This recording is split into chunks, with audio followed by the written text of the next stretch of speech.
Olá, vamos dar início a mais uma aula de exercício. Hoje vamos falar sobre força resultante e qual a relação da força resultante com a aceleração. Para começar, vamos dar um exemplo. Vamos supor que eu tenho um bloquinho no qual está atuando nele duas forças, uma de 3 e uma de 4.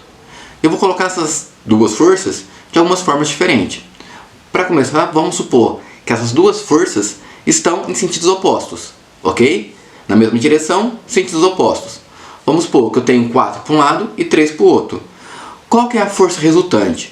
A força resultante, quando eu tenho duas forças na mesma direção, em sentido oposto, é só eu subtrair uma pela outra. Então, no caso, 4 menos 3, 1. Então, tudo se passa como se nesse corpo tivesse apenas uma única força valendo 1 newton.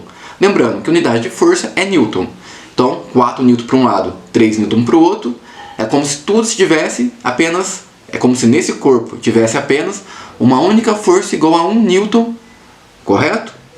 E se essas duas forças estiverem na mesma direção e no mesmo sentido. Vamos supor que eu tenho a força de 4 para um lado e a força de 3 para o mesmo lado. Nesse caso, a força resultante é só eu somar as duas forças atuantes. 3 mais 4. 3 mais 4, 7. Então a força resultante vale 7 newtons. E agora vamos complicar um pouco. Vamos supor que essas duas forças estejam perpendiculares entre si, ou seja, formando 90 graus entre elas. Nesse caso, eu não vou nem somar e nem subtrair. Porque nesse caso, a força resultante não vai estar nem para um lado, nem para a direita, nem para a esquerda, nem para cima, nem para baixo. A força resultante vai estar na diagonal. E para calcular essa força resultante, eu calculo pela hipotenusa. Lembrando que hipotenusa é igual à soma dos quadrados dos catetos. Então, nesse caso, para calcular a força resultante, como é que se faz? Usa a hipotenusa, sendo que a força resultante é a sua hipotenusa. Então, a força resultante ao quadrado é igual a 4 ao quadrado mais 3 ao quadrado, certo? 4 ao quadrado, 16. 3 ao quadrado, 9. 16 mais 9, 25. Então, eu tenho que a força resultante ao quadrado é igual a 25. Mas eu não quero a força resultante ao quadrado, eu quero só a força resultante. Então eu tiro a raiz dos dois membros, dos dois lados da equação. Então a força resultante é igual a raiz de 25. Matematicamente a gente tem como duas respostas. Pode ser mais 5 ou menos 5. Mas para a física a gente vai assumir só a resposta positiva. Então a força resultante é igual a 5 newtons. Certo? Então ficou claro? Nesses três exemplos que eu dei, as duas forças estando em sentido oposto, ou no mesmo sentido, ou formando 90 graus entre elas, o que eu fiz? Eu tirei essas duas forças e coloquei só uma que causa o mesmo efeito. Essa força que causa o mesmo efeito é a minha força resultante. E em laboratório você percebe que a força resultante é proporcional à aceleração. Como assim? Se eu tenho uma força resultante muito grande, maior é a sua aceleração. Se a força resultante é muito baixa, menor é a aceleração. Muito baixa a aceleração. Então a força resultante é proporcional à aceleração. Com base nisso, a gente chega na equação que força resultante é igual a massa vezes a aceleração. Então, para ajudar a memorizar, você pode pensar ou que a força resultante é meu amor, ou que a força resultante é má. Ok? Isso é só um processo mnemônico para ajudar a memorizar a equação. Então a gente vai trabalhar nesse exercício com isso, sabendo que a força resultante é proporcional à aceleração. Quanto maior a aceleração, maior a força resultante. Então vamos lá. Sabendo disso, vamos responder a questão 99 que caiu no ano de 2017. Em uma colisão frontal entre dois automóveis, a força que o cinto de segurança exerce sobre o tórax e o abdômen do motorista pode causar lesões graves nos órgãos internos.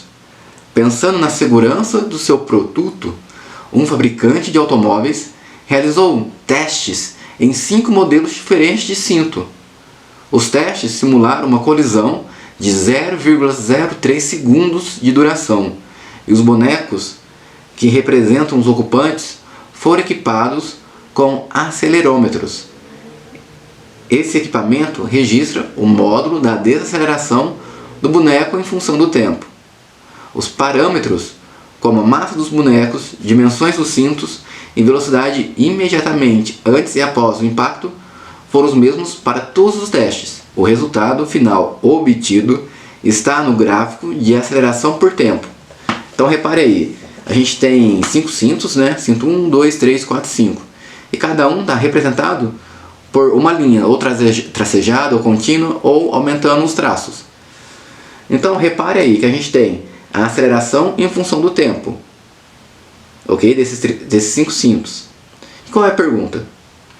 Qual modelo de cinto oferece menor risco de lesão interna ao motorista? Então repare, o cinto que vai produzir menor risco de lesão interna é aquele cinto que vai produzir menor força ao motorista, onde a força resultante nele seja baixa. E para a força resultante ser baixa, já que eu tenho um gráfico que me mostra a aceleração, aquele gráfico que tem a menor aceleração é onde vai estar a menor força. Logo, repare aí que o gráfico do cinto 1, ele tem uma aceleração em torno de 145, 150 metros por segundo ao quadrado. E o cinto 2, ele está lá embaixo, ó. A sua aceleração é esse mais gordinho aqui embaixo, mais gordinho. Ele tem uma aceleração em torno de 60 metros por segundo.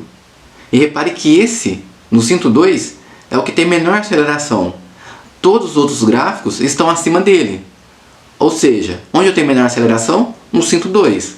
Logo, a menor força existente vai ser causada por esse cinto. Então a resposta correta é a letra B. Simples exercício.